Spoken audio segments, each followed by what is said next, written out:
Turf toe has this cute, innocuous name, but actually it's just the worst. And Joe Burrow needs surgery. Let's break it down.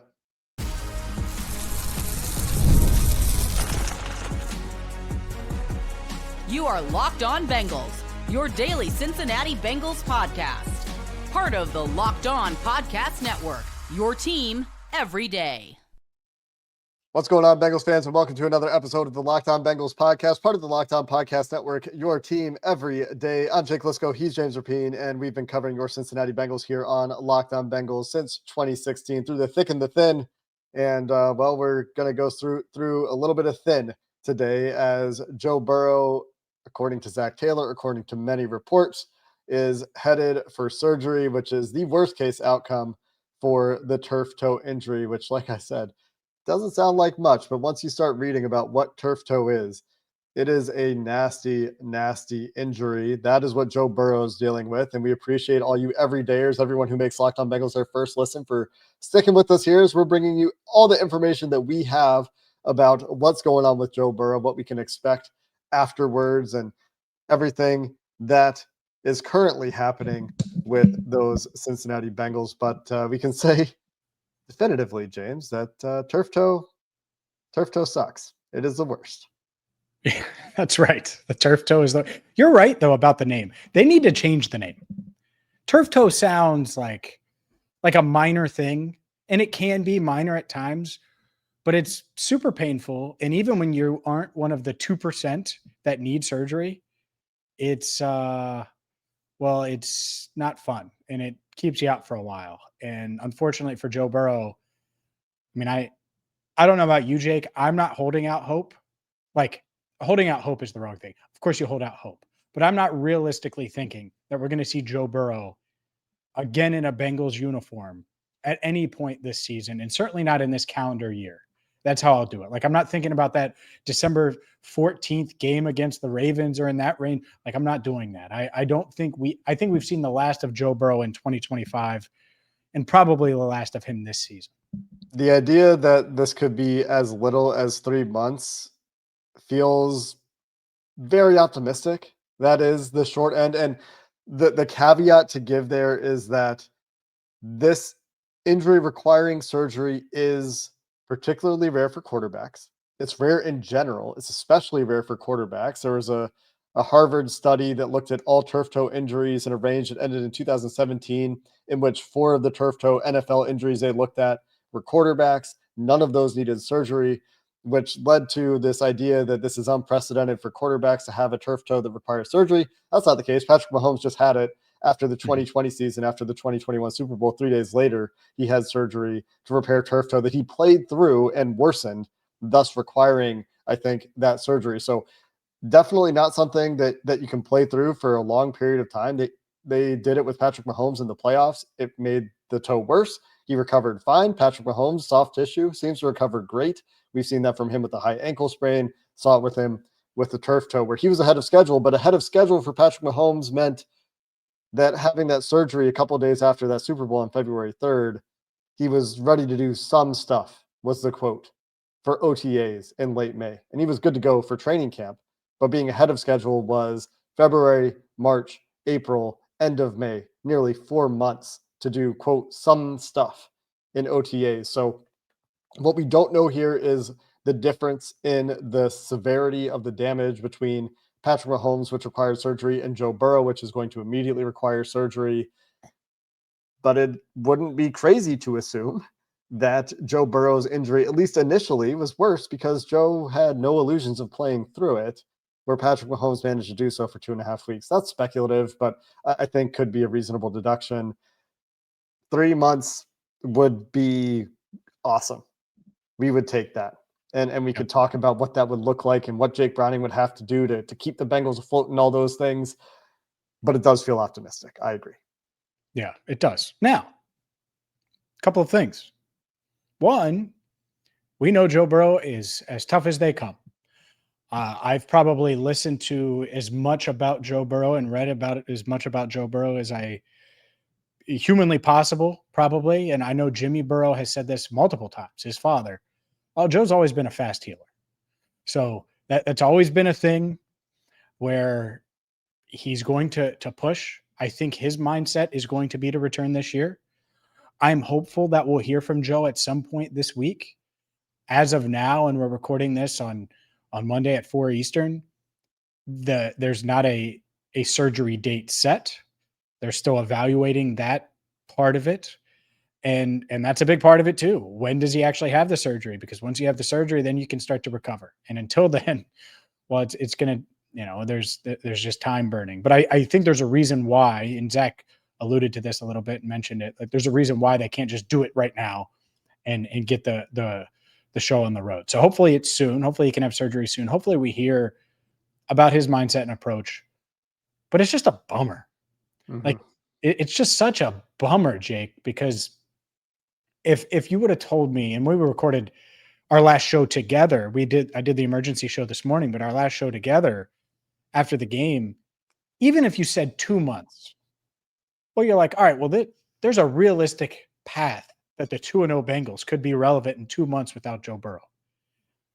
But when we're talking about 3 months being optimistic, and honestly, for me, and I don't want to speak for you, but I would say 4 months is semi, like there would be a chance then. Let's say they're 11-6 and going to the playoffs, and we're going really orange and black colored tinted glasses with that. But like, could Joe play that third week of January? Well, like, there might be a realistic shot at that, but that's so far away. Like, they have to be so good as a team to get to that level, to get to that spot, that it's tough to see right now on September 15th when your franchise quarterback and the organization basically goes down and could potentially be out for the season. Yeah, it is a bummer. Feels like an understatement. It's frustrating. It's infuriating. It's tragic. It's devastating. This team can win games with Jake Browning, but I don't think that, barring some renaissance from Browning, some reinvention of self, some massive development, the like 0.0001% chance that he has a Tom Brady like breakout, like, that's what we're talking about here when we're talking about them being relevant in January. I think they can win games with Jake Browning, sure, but that's because they have these other stars on offense, and Jake Browning has the competency to get the ball to those guys. But like, yeah, I mean, we're talking about the engine of the team, and how many times have we said it throughout this offseason? Joe Burrow is the thing that drives this team. Without Joe Burrow, yeah, they still have talent. There's still guys that know how to win. But when you're talking about true contenders, it's a way that I've often joked about the Steelers over the years. Like, yeah, the Steelers are going to win some games, but who cares? Like, that's not where you're quite jumping to here, I would say. But like, unless Joe Burrow comes back, that is where I land ultimately. Sure. Yeah, they're not going to suck. I think they're going to be fun. They may win this week. They may go to Minnesota and win. But when you enter the season, like a lot of our viewers and listeners, and that a lot of people in the building, and I'm at Paycor Stadium right now, it's called the Jungle Lounge, right next to the Bengals locker room. But when you're thinking Lombardi and you hear about the Santa Clara Standard and everything that we've heard over the past couple of months and off season, and when they signed Jamar and T, and Joe has the best training camp he's had, and really good in the preseason when they score 4 touchdowns in 5 possessions. Even if they do suck right now on offense overall, and they did in the majority, 3 out of the 5 quarters that Joe was under center, I would say they were under par, we'll say. You still had that belief that they'd figure it out and be one of those teams to reckon with. And now the margin for error is so much thinner with Jake Browning versus Joe Burrow. Absolutely is. It's week 2 as well. I mean, I guess if you're going to have a long-term injury, getting it out of the way earlier in the season than later in the season is something. At least they're 2-0. All those things we were talking about yesterday, though, about like maybe there's enough cushion at 2-0 for them to absorb this. That's when you're thinking like maybe it's a 6-week injury. Maybe it's a grade 2 that needs time but doesn't need surgery. But then as soon as it's like, yeah, those ligaments are torn, there's a surgical intervention required, the tone certainly shifts. And the team has to keep going. They still have to play all the games. Obviously, they still have the stars on the team, but I've got some more thoughts about the injury itself, maybe some information about what turf toe is. If you haven't gone out and read about it yourself, I spent my morning. What I do when these sorts of injuries happen, James, is I just go find all the information I can about them, read as much as I can. So we can talk about that a little bit as well here coming up next.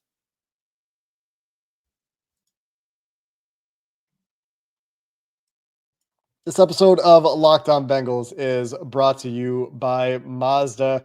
I love my Mazda. I've been driving a Mazda 3 for a few years because Mazda crafts cars for those who do more than simply move. And when I was test driving cars, that was absolutely the case for me.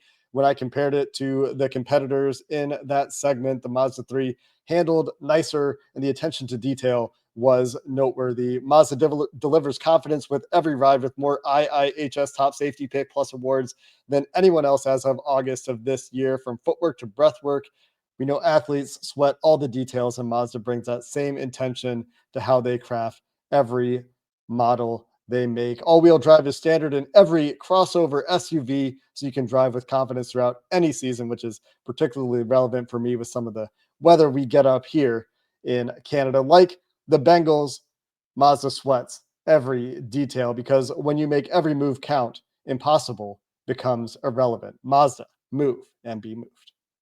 Today's show is also brought to you by Monarch Money. And let's be honest, we all want to build wealth, and wealth is built by having good practices. And most people can't even name their financial accounts, what they're worth, whether it's 401ks, properties, investments. And that's where Monarch Money comes in. Monarch does the heavy lifting for you. You can link all of your accounts in minutes, see clear data visuals, get smart categorization of your spending, and finally feel in control of your money without ever touching a spreadsheet. It is awesome. It is convenient. Whether you're managing all of your assets with your partner or you just want everything in one place, Monarch Money is going to help you do just that. Don't let financial opportunity slip through the cracks. Use code LOCKEDONNFL at monarchmoney.com in your browser for half off your first year. That's 50% off your first year at monarchmoney.com with code LOCKEDONNFL. You know, Jake, one thing that I want to point out, and I hope after today, this never happens again, but back-to-back shows now you've had to use the term surgical intervention, and I just hope I never hear it again. I just wanted to point that out before you dive into more of how everything you read about turf toe, but I'm hoping I never have to hear that again. Yeah, I mean, I can just say he needs surgery instead in the No, future, if that's it nicer. threw me off. No, it was fun. It threw me off on Sunday, and then you said it again today, and I was like, all right, I let it go Sunday. I'm not letting it go today. My man said surgical intervention. No, it still sucks. It doesn't sound any better or worse. It's because everyone knows what it is still. It's just the fancier way to say it. So let's give our audience an idea of what turf toe is, because, well, those ligaments, I wish I could give him my toe ligaments, because I don't really need them as much as Joe needs his. Yeah, and if only that would help, I'm sure half of the city would be willing to cut off their entire Half. foot for Joe I Burrow. think more than half. But the idea here is essentially when your toes are under extreme weight bearing, as they were when his toes were kind of trapped under his leg, you're hyper extending those toes, or hyper flexing the toes. I guess your toes are flexed, pulling toward your ankle, if you can imagine it, or like if you've ever jumped in your life, which I imagine most of you have. A lot of times you're bending at the toes, right? And when you're doing that under load, according to one article from ESPN, you can, as an athlete, load up to 8 times or more than 8 times your body weight onto one toe, that being your big toe. And when you exceed that pressure, and when you exceed what is normal for your foot's biomechanics, that joint can bend more degrees than it is designed to bend, instead of rotating the way that it normally would. And when that happens, there's a bunch of structures around this very small joint. It's been described as a pea-sized bone, where all of these structures kind of come together.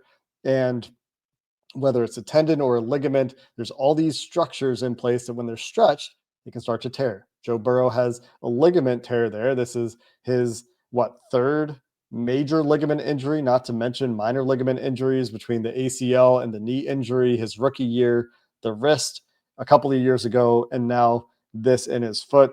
It was essentially a non-contact injury. He's pushing the foot that is not directly contacted into the ground as he's trying to just get away from Eric Armstead, who's bringing him to the ground on the play.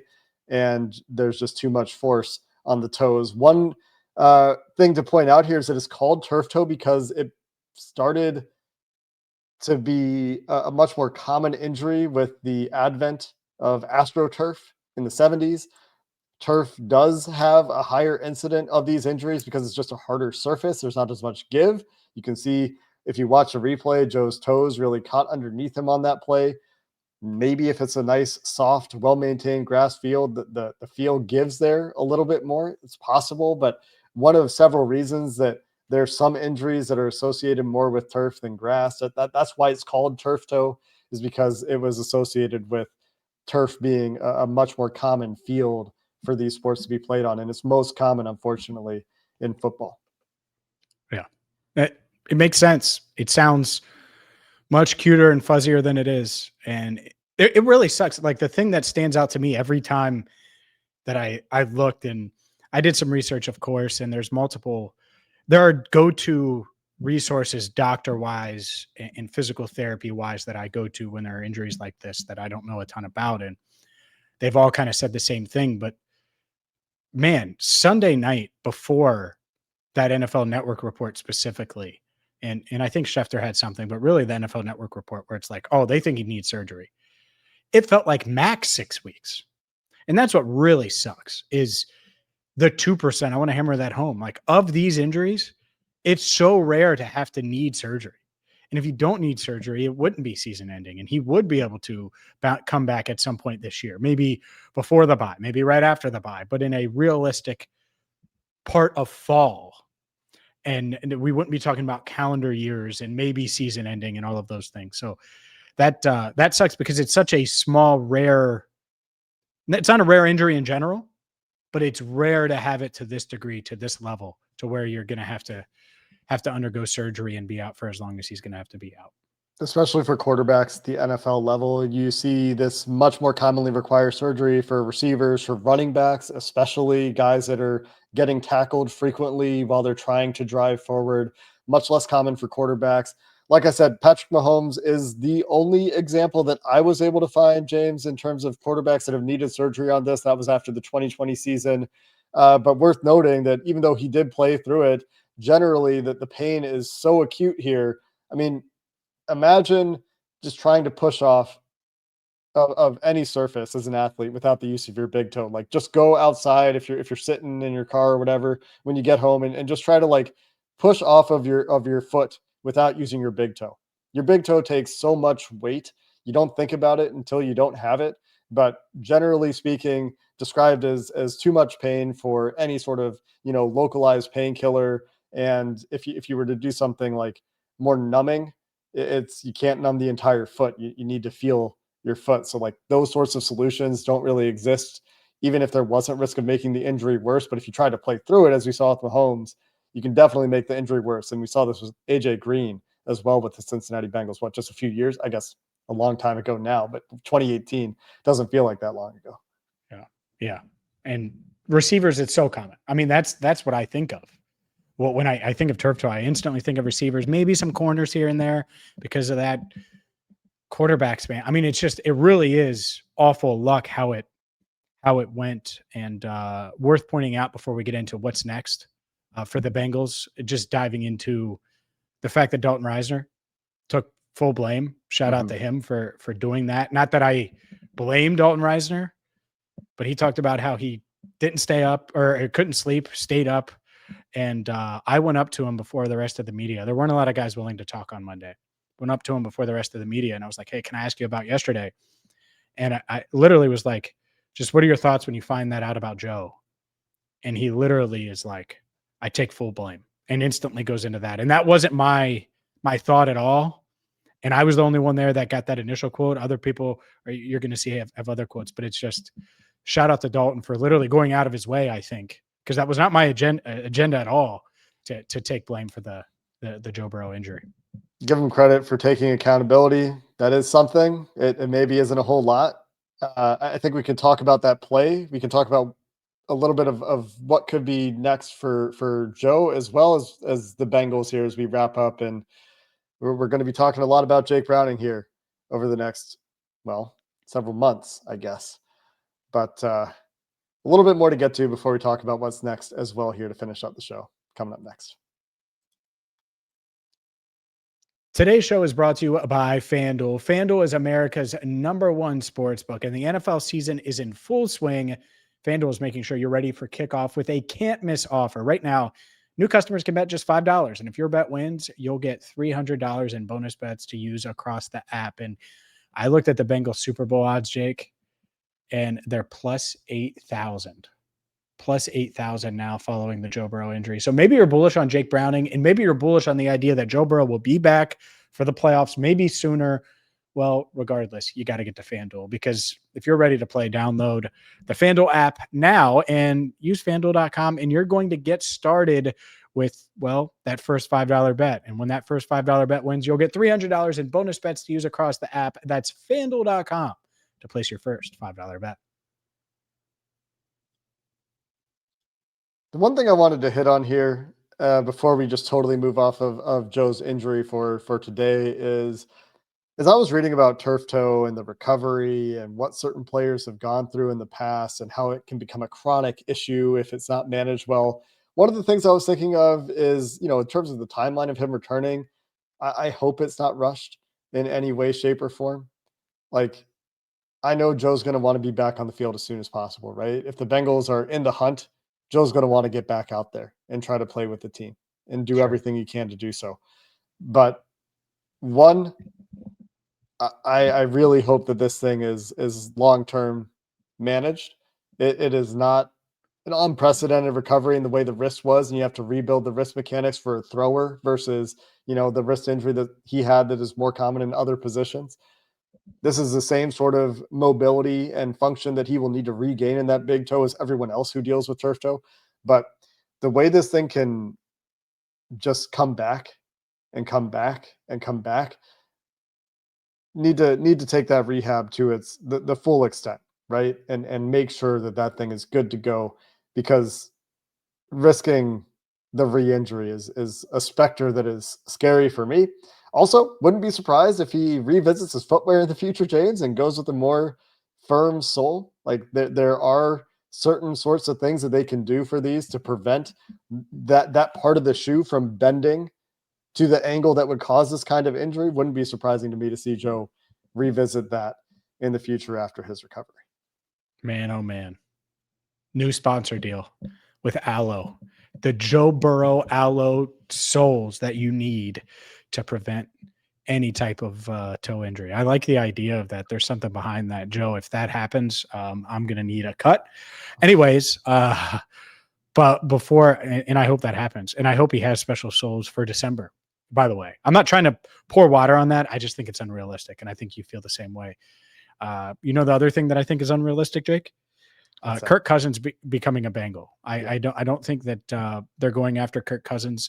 By the way, I wouldn't necessarily say, like, on paper, like, they shouldn't, but I don't think that that's something that they're discussing. And even if the contract wasn't a major issue, I still don't think that they would. And it is. I still don't think they would be jumping at that. And then the other guys we can talk about. But yeah, Kirk, I think it's unrealistic. Now, in 2 weeks, if something happened to Jake Browning, would they go that route? Who knows? But I think Jake Browning is their guy for sure. Yeah, I think Kirk, the salary just makes that totally untenable. I think there's guaranteed $10 million next year too. It's like a 20-something million dollar salary this year. So even if they were to acquire him, they'd have to redo his deal, and it doesn't seem like something the Bengals will want to really consider. And I think part of it is that they probably don't think that it would be much better than what they're going to get from Jake Browning.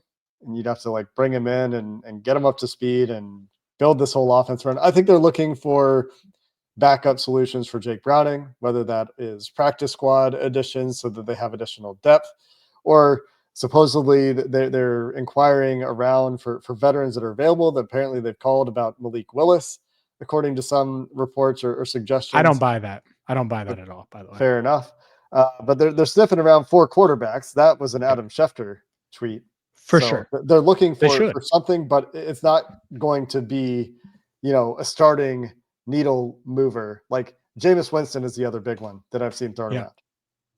Well, see, I would say they should go after Jameis Winston with the idea that he's your backup. I think they want, look, the Bengals want someone that isn't going to go throw, and I guess Jake Browning just did, but is going to be able to run their offense and not throw 3 picks and be so hot and cold. And usually Jake isn't that way in their minds, at least. Right. But because now your backup, like, especially if you're going to stay afloat for Joe to come back, you need to ask yourself, is Brett Rippon, the practice squad quarterback, is that the guy? Is that the guy that you want to be one play away from having to start? And if the answer is no, then maybe you can acquire Jameis Winston, who has a manageable contract. Here's the problem: is he is a big name, former number 1 overall pick, and if you put that at backup quarterback behind Jake undrafted Browning, it makes it tough, because everyone, the moment Jake Browning screws up, is going to say, all right, well, we want Jameis Winston. There are going to be guys in the locker room that buy in on Jameis Winston. And so there's a delicate balance there. But do I think Jameis Winston would make them better? Absolutely.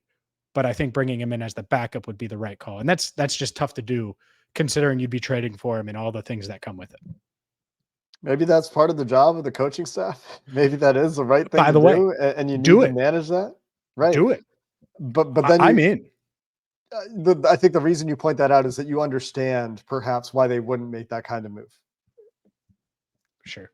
I think there's a pretty good argument that, like, yeah, you should make sure your backup is as good as it could be. There's been an argument in the past couple of years to try to improve on Jake Browning at that spot, but Jake Browning is so cost controlled compared to Carson Wentz likely starting for the Minnesota Vikings this weekend, right? Like, they had to pay a whole lot more money for that level of backup quarterback versus Jake Browning at, league minimum, essentially just over $1 million, because he is a cost controlled undrafted free agent, exclusive rights free agent, that kind of the Bengals bought out his exclusive right free agent years. So that's why it is what it is there, but they will make a move for a backup quarterback. We'll see who that turns out to be. From what I've heard, that there aren't needle movers that are in the conversation right now, James, but it's going to be Jake Browning's show, which means once again, we're going to sit here and go back and look at the tape and see, okay, what's Jake Browning doing differently than Joe Burrow? How our defense is playing the Bengals differently with Jake Browning than Joe Burrow, which Zach Taylor said they weren't for the Jacksonville Jaguars, when I think it was you that asked that question, asked him about it in his presser. There's definitely differences.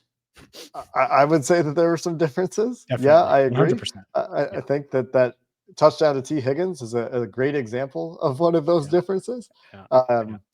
But, then again, the Bengals got a 0 look, and Jamar Chase on a touchdown on a slant with Joe Burrow in the game in the red zone earlier. So maybe that's just who the Jaguars defensive coordinator is. Regardless, there will be changes coming to this offense. And unfortunately, we have to have that conversation again of, well, what's the scheme look like with Jake Browning? Why did it look better? Why was the pass protection graded higher? What are those trade-offs that happen when Jake Browning is in at quarterback, who's obviously a worse quarterback than Joe Burrow, but has been productive in this offense in the past?